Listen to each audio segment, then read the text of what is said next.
Hi viewers. இந்த இதுல பள்ளிக்கல்வித்துறையின் செயல்முறைகள் தகவல் நம்ம பண்ணுது.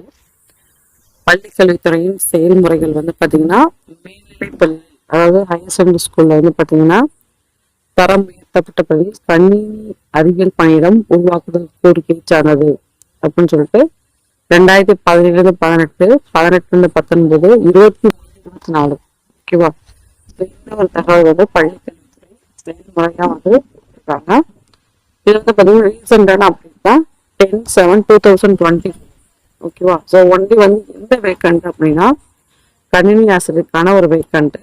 கிட்டத்தட்ட வந்து ஒரு 3 பேட்ச், அதாவது 70 to 80 to 90, 23-24, ஓகே. இந்த கல்வியாண்டில் இருக்கிற தரம் உயர்த்தப்பட்ட பள்ளிகளில், ஓகேங்களா, தரம் உயர்த்தப்பட்ட பள்ளியில் கணினி ஆசிரியர் உருவாக்குதல் சார்ந்த ஒரு செயல்முறைகள்.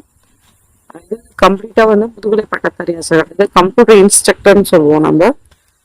முன்னாடி வந்து பாத்தீங்க அப்படின்னா சீனியரிட்டி பிரகாரம் வந்து இந்த போஸ்டிங்லாம் போட்டு இருந்தாங்க. ஸோ இப்போ வந்து என்ன பண்ணிட்டாங்க அப்படின்னா பிசிக்கல் எஜுகேஷனுக்கு தனியா வந்து பிஜி லெவல் வந்து வச்சுட்டாங்க. அதே மாதிரி பாத்தீங்கன்னா கம்ப்யூட்டருக்கும் வந்து பாத்தீங்க அப்படின்னா கம்ப்யூட்டர் இன்ஸ்ட்ரக்டர் கிரேட் 1 அப்படின்ற லெவல் வந்து அவங்க வச்சிருக்காங்க. சரி, ஸோ இது எல்லாமே லாஸ்ட் இயர் பிஹெச்டி தான். ஸோ அதை ஃபாலோ பண்ணி தான் வந்து எல்லாருமே செலக்ட் பண்ணி போஸ்டிங் போட்டாங்க. ஸோ இந்த தகவல் வந்து பாத்தீங்கன்னா செட் ஆஃப் டைம்ல வந்து உயர்த்தப்பட்ட வேக்கண்ட்டை வந்து அவங்க கலெக்ட் பண்றதுக்கான ஒரு தகவலை வந்து கொடுத்துருக்காங்க.